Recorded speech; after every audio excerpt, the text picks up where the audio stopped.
Big news, ladies and gentlemen. Jonathan Taylor is signed. Jonathan Taylor is playing this week. We already had Cooper Kupp back this week. Super exciting stuff. And now we got to figure out what are the long-term expectations. What are we doing with JT? Are we putting him in our lineup this week?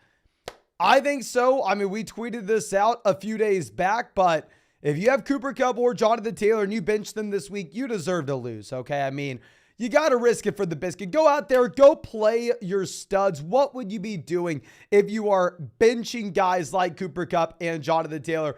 When they are back, we're supposed to have no limitations on Kupp. Jonathan Taylor will be playing, and we could be freaking pumped, ladies and gentlemen. I mean, come out here and say, oh, they overpaid JT, or oh, I don't care about all that nonsense. All I care about is fantasy football points, and how this has an impact. And Jonathan Taylor, we need him to be a running back one. I do think that he will be a running back one, most likely a top 5 running back.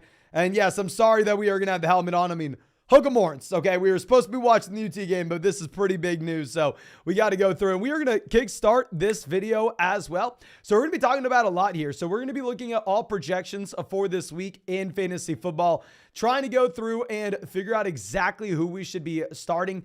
And in my mind, one of the best ways that we can do that is we can go through and look at the underdog pick'ems with Underdog Fantasy. Obviously, they have to put out these pick'ems, and people can go. They can take the lower than, they can take the higher than. So if Underdog's wrong, Underdog's going to lose a lot of money. And I'll tell you one thing, Underdog's very rarely wrong. So we're going to go ahead and we are going to be looking at their projections and see if we can find anything that we like to go through and take the higher lower on, or more importantly, see if we can figure out what we want in our starting lineups. And of course, if you want to check out any of these pick'ems over on Underdog Fantasy, you can find that link in the live chat, in the description, in the comment section. Promo code FLOCK, you'll get a 100% deposit match up to $100. Plus, you'll get our updated rest of season fantasy football rankings and tiers. And on top of that, ladies and gentlemen, if you're new to Underdog Fantasy, you are going to be getting a Tua special pick'em this weekend for tomorrow's game, more than less than half a total yard. And on top of that, I got everybody hooked up that's used promo code FLOCK on Underdog, whether that was 2 years ago, last year, yesterday, today, or tomorrow.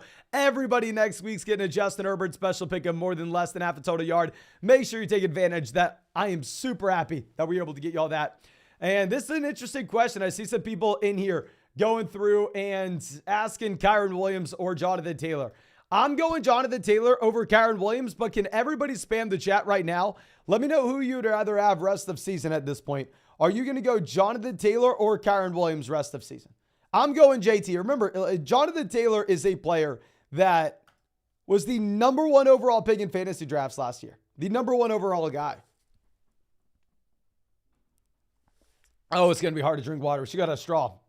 But yeah, it looks like most people are going to take JT at this point. You have a few Kyren Williams mixed in. Obviously, Kyren has a decent role, but still, what are we doing here? Yeah, what are we doing? Now, let's go ahead and let's dive in some of the projections that we have. I mean, don't really need to focus too much in on this Jags game, right? Jags, Buffalo, we know that we are going to be benching Trevor Lawrence. When it comes to what you have with Calvin Ridley, you can play him if you're feeling risky. I think Ridley more like a low-end wide receiver too. ETN will be a must-start running back for us. You see ETN's at 63.5 rushing yards, 28 receiving. Calvin Ridley, they have it about 55.5 total yards. Actually, that's pretty low with Ridley. I was assuming it's going to be more. They have Ridley barely ahead of Kirk. That's how we have it in our rankings as well. I mean, we have, I think Ridley is like wide receiver 19. Maybe Kirk is wide receiver 21. Evan Ingram is going to crush it. Evan Ingram, 47.5 receiving yards. One of the higher marks of the week. Let's go through and let's scroll this down. Yet the Buffalo side of things, we start Josh Allen. We don't need to pay attention to that. James Cook, I mean, is going to be a starting player. He's at 73.5 total yards. The usage did look a little bit concerning last week. You have Stephon Diggs currently sitting at 84.5 receiving yards. We know to start Stephon Diggs. Gabe Davis, boom bust player, right? I mean, he's only at 3 receptions for his more than less than, but obviously this is someone that does not have touchdown upside. So if you need a wide receiver 3, you always could go ahead and you always could play him. And yes, this helmet may or may not be stuck on my head. I may have to go to the hospital after this to get this, I mean, surgically removed. But let's get past the defensive side of guys. I mean, going over to Baltimore, you start Lamar Jackson. Not much to discuss. Obviously, ton of rushing upside. He's had 46.5 for his rushing yards. I mean, I'm going to be benching Gus Edwards, only 43.5 for his rushing yards. No receiving involvement. Andrews, must start tight end. I mean, Zay Flowers, 46.5 receiving yards. Going to be a stay away. Probably don't want to be playing him if you have Odell Beckham Jr. or Rashad Bateman good to go. Y'all saw we didn't even rank Najee or Jalen Warren in our flex rankings this week. I mean, just no real appeal. And I just realized, ladies and gentlemen, I may not have showed y'all the most updated pick'ems. Let's swing this back around, and then let's go down to what we have with these New Orleans. I mean, yeah, the New Orleans guys. You have Derek Carr at 14 fantasy points. One of my favorite pick'ems this week will be Alvin Kamara for 40, lower than 92.5 total yards. I think that if you are looking at Alvin Kamara here, the running back, that seeing this projection means, you know what, full BBR format, you have to go through, you have to start Alvin Kamara, especially in a full PPR league, where his pick'ems at 4.5 receptions. But in terms of like actually choosing a pick'em side, 92.5 total yards is a ton, especially going up against a very good New England Patriots defense. So you start Kamara. I wouldn't mind taking the fewer than 92.5 total yards. Olave must start wide receiver at 64.5 total yards. Honestly, a buy low guy in my mind as well. Michael Thomas, not too interested about anybody else in this offense with the Derek Carr injury. Now, going over to what we have on the New England side of things, Mac Jones at about 220 total yards, not interested. Ramondre Stevenson's at 72.5 total yards and about 10.5 fantasy points. So if you really wanted to go through and start Ramondre, you could. It's just, you hopefully have a better option than Ramondre Stevenson. You hopefully don't have to go in that direction, but of course, maybe you do. Zeke, Juju, none of these guys are interesting. They're bumps. Now, going over to our next team, the New York Giants, you have Daniel Jones at 19.25 fantasy points at 33.5 pass attempts. So this is the largest spread of the week, where Vegas sportsbooks are telling us that the Dolphins are going to smoke the Giants. I believe the spread of this game is 11.5 points. They will have to throw the ball very often. I mean, you have Darren Waller with 6 targets, 4 receptions, 41 receiving yards. Yeah, if we're looking at the wide receivers, I know some people are excited about Wan'Dale. I drafted Wan'Dale in a ton of underdog best ball drafts this offseason. And trust me, I hope that Wan'Dale does well, but he's not startable in the short term. Please don't start Wan'Dale Robinson this week. Going over to Miami, Raheem Mostert currently is sitting at only about 8.5 fantasy points. To be honest with you, I am completely fine taking more than 8.35 fantasy points with Raheem Mostert.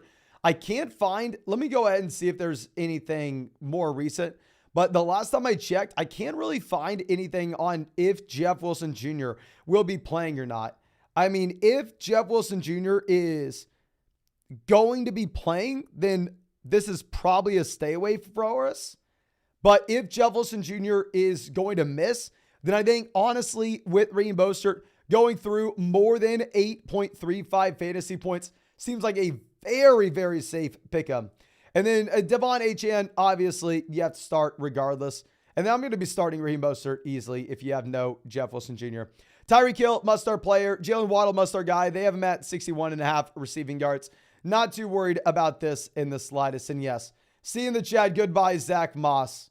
He's goodbye, Zach Moss. I mean, if you had Moss, at least he gave you something for 2 weeks. But going over to Tennessee, they have DeAndre Hopkins at 53.5 receiving yards. And real quick, if y'all see that little line at the very top for DeAndre Hopkins, that little candy thing, you'll see that if you include that DeAndre Hopkins pick'em in your pick'em slip this weekend, Underdog's going to be giving away $10,000 to 10 separate people who do just that. We had a few members of the flock this year win that $10,000, which is really, really cool. So hopefully, I mean, we have some more people winning it this Sunday. If you want to get entered, all you have to do is include the DeAndre Hopkins more than or less than 53.5 total yards. I mean, you can play him if you're desperate for a wide receiver 3. You have no Treylon Burks in this offense.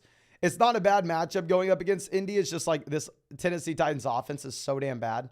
Now going over to Anthony Richardson. What's also interesting is if you see, they have a 1.5x multiplier if you go with Anthony Richardson for more than 1.5 passing touchdown, which possibly is interesting. I'd say Anthony Richardson is more likely not to have 2 passing touchdowns in this game because we know that he can't always go out there and rush one. But if you're going to get the 1.5x multiplier that he does have more than 1.5 passing touchdowns, I think it does make a lot of sense.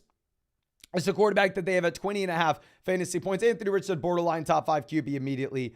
Michael Pittman Jr. is in there at, I believe, 61.5 receiving yards. He has a 1.5 multiplier on the half a touchdown as well, which that could be something that's interesting to look at.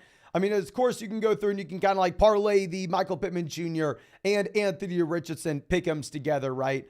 And you can maybe go through and just make one concentrated stance that maybe the Indianapolis Colts have a massive game through the air against Tennessee here. Going over to CJ Stroud. I mean, CJ Stroud, about 17 fantasy points. Should have the passing volume. The issue is you don't have as much rushing upside as what you have, say, with someone like Anthony Richardson.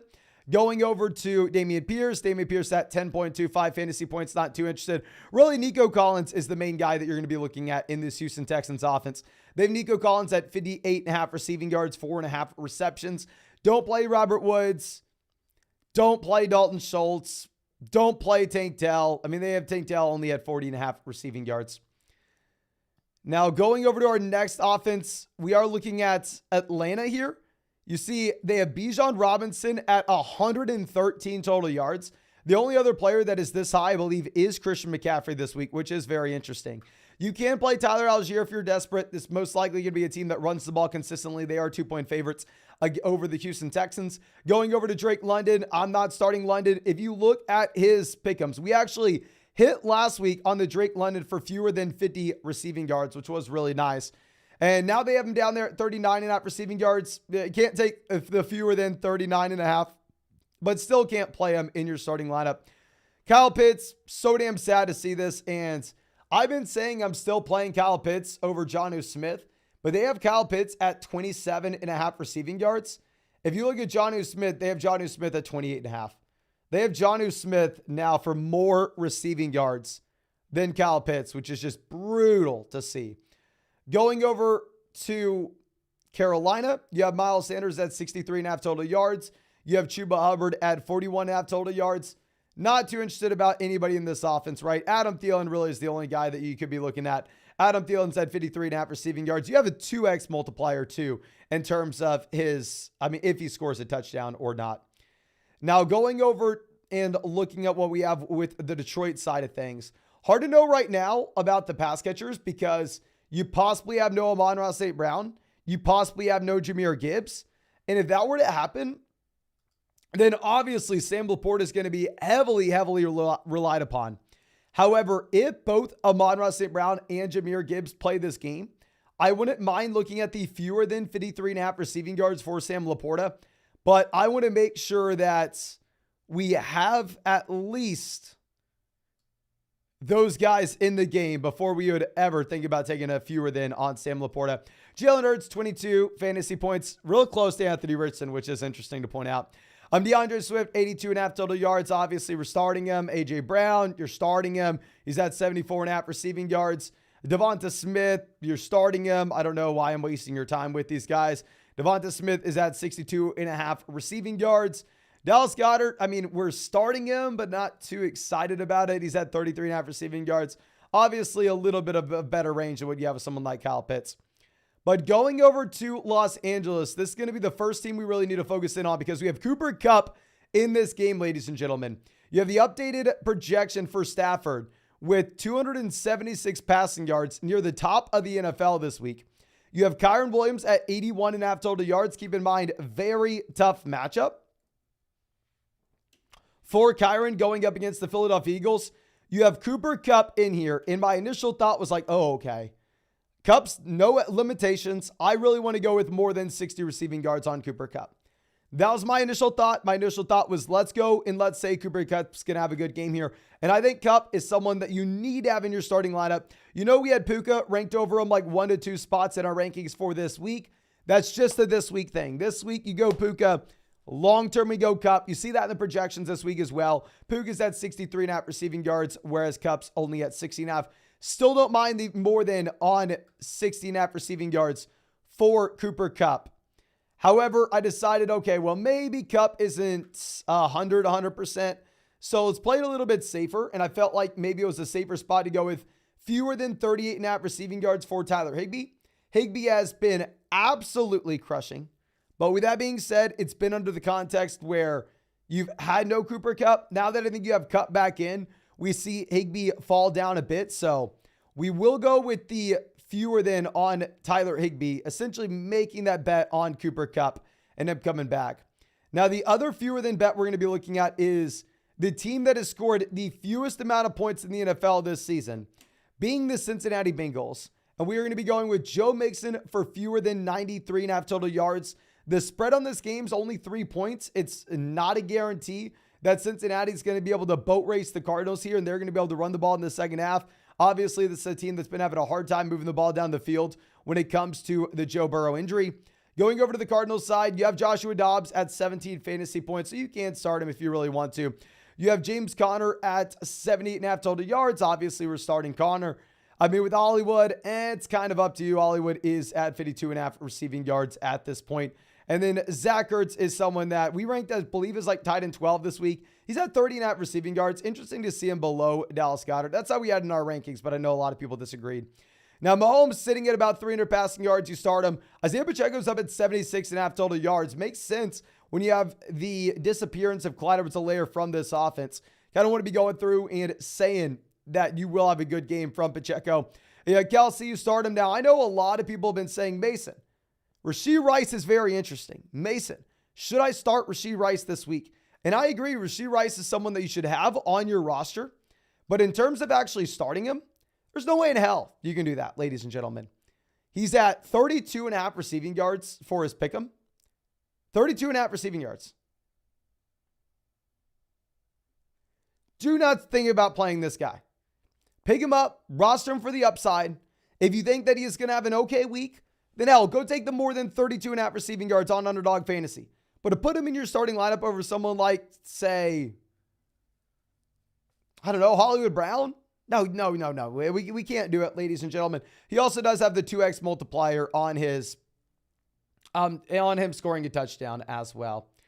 Now, going over to the Minnesota side of things, Cousins, obviously close to 300 passing yards. Akers, not real appealing. Just Akers going to take away from Alexander Mattison here. So Akers has an impact in this game, but it's more so just making us not really that excited about starting Mattison. And then looking at this, Justin Jefferson, must start guy, blah, blah, blah. Jordan Addison, yes, still start Jordan Addison over Rashee Rice. I wouldn't even mind going with more than 43.5 receiving yards, knowing that now this is going to be a game where they probably have to throw the ball aggressively. I know a lot of people are pumped about Zach Wilson as well. Wilson had his best game of his NFL career last week against the Kansas City Chiefs, and everybody watched it. I want Zach Wilson to do well. I think it would be more entertaining if the Jets are good this season. But just because Zach Wilson had one decent game in a loss against the Chiefs doesn't mean we can ignore his entire NFL career of this man being a straight up bum and go through and start Zach Wilson. Do not be excited about that. You have Wilson at 14 fantasy points for his projection. You're not starting Zach Wilson. Don't roster Zach Wilson. Breece Hall, on the other hand, is someone you can start. It's a great matchup. They said he is no longer on the snap count. His projection is at 82.5 total yards. I think you could start Breece Hall. You can start Garrett Wilson if you want, just because the matchup's good, but it's not like Zach Wilson's turning the corner here anytime soon. Now, going over to Denver, we don't know what the running back room's going to look like. You don't want to start Russ. You don't want to start Sutton. Sutton's only at 45.5 receiving yards. Judy's only at 49.5 receiving yards. I mean, really just a super tough matchup and we're going to have here. Going over to the Dallas-San Fran game, this is going to be the most exciting game of the week. You have Pollard as a must-start guy. You have CeeDee Lamb at 66.5 receiving yards. Lamb is still one who believes a mid-wide receiver one rest of season, but obviously it is a very, very tough matchup going up against San Francisco. And then on the 49ers side of things, you have Brock Purdy projected for a decent game here.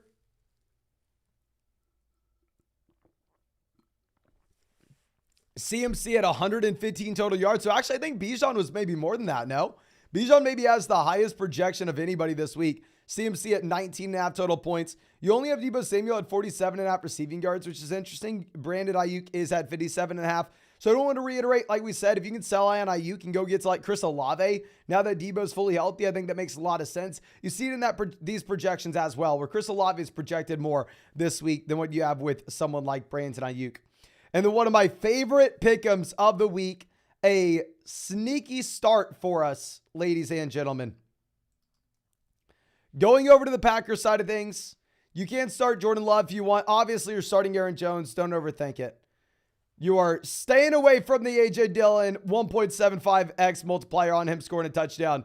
But Christian Watson for more than 40 receiving yards, something that I really like. If you were looking at Christian Watson, he was on the snap count this past week. Will not be on a snap count this next week. I think he's a sneaky play as a wide receiver 3.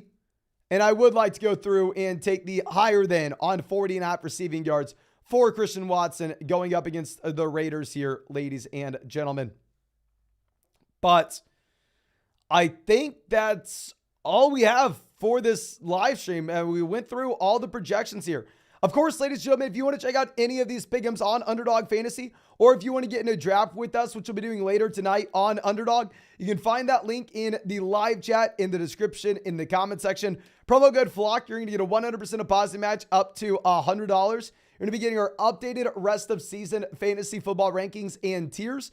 You'll be getting a Tua special pick'em if you are new to Underdog Fantasy with promo code FLOCK, a more than less than half a total yard this weekend, tomorrow.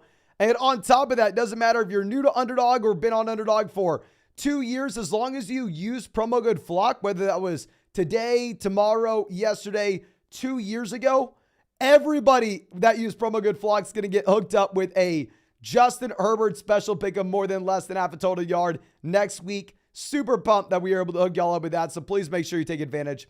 But thank you again. Go down there, hit that like button, ladies and gentlemen. I have a massive headache from wearing this helmet for way too long. So hit that like button, subscribe to the channel, and I will see you out in a live stream later today with all the injury updates.